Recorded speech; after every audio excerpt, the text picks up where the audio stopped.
Thank you, Madam Chair, and thank you for your leadership on this committee. For decades, elements in our government have engaged in an extensive cover-up to subvert the will of Congress and to keep the American public in the dark relating to the assassination of John F. Kennedy.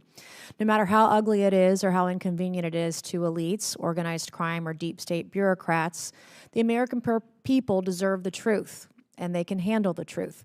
While the American public still may be in the dark, poll after poll make clear the cover-up has failed.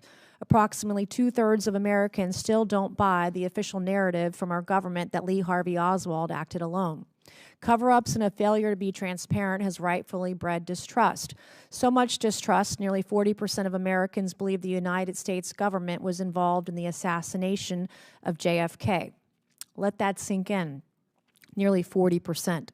This task force, working alongside President Trump, is working to use sunshine as a disinfectant and give the American people the pure, unvarnished truth they deserve. Mr. Hardway, thank you for being here to all of our witnesses today.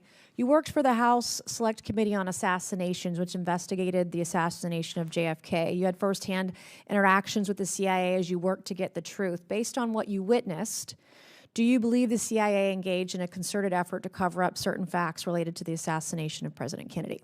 Yes.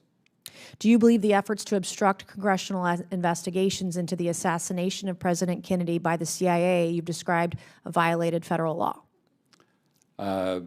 People more expert in federal criminal law than I am have expressed that opinion to me and have expressed that opinion under oath. Based on what you know, what relationship, if any, did the CIA have with Lee Harvey Oswald prior to the assassination of President Kennedy? Based upon the circumstantial evidence of record, and it is overwhelming, they had they used him as either a witting or an unwitting agent of influence. Seems that way, doesn't it?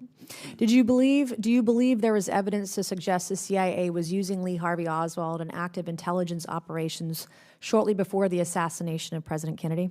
Yes. Dr. Curtis. Yes. Good afternoon, sir. Good afternoon. You were one of the physicians who treated President Kennedy at Parkland Memorial Hospital after he was shot. You were better situated than almost anyone to see President Kennedy's physical condition when he arrived at the hospital. And yet you've said, I can't reconcile my knowledge of what I saw with the findings of the government, is what you said at the time. Yes. In your medical opinion, what do you attribute as the cause of President Kennedy's wounds? The cause of his death? Mm-hmm. The 2 bullets were fired from the front, caused his death. And either one of them would have. The blue and the green Yes, sir. bullets. And in your medical, in your opinion, how does this differ from the findings of the government as to the cause of the wounds to the president? How did this differ?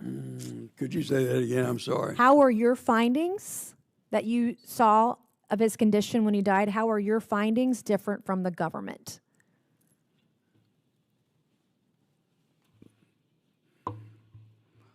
How did what the government said happened to John F. Kennedy Jr., JFK?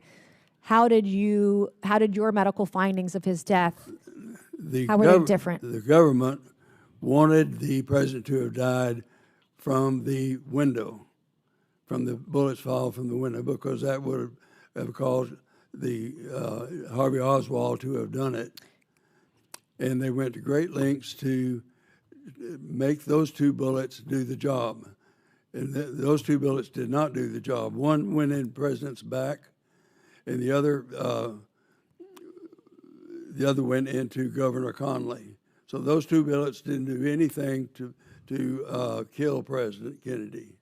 Okay, my last question, Dr. Curtis, you ready? Are the wounds you observed consistent with the government's conclusion Lee Harvey Oswald acted alone? No. Thank you, sir. We thank all of our witnesses who are here today. Chairwoman, thank you, and I yield back. Thank you, Representative Mace. I now recognize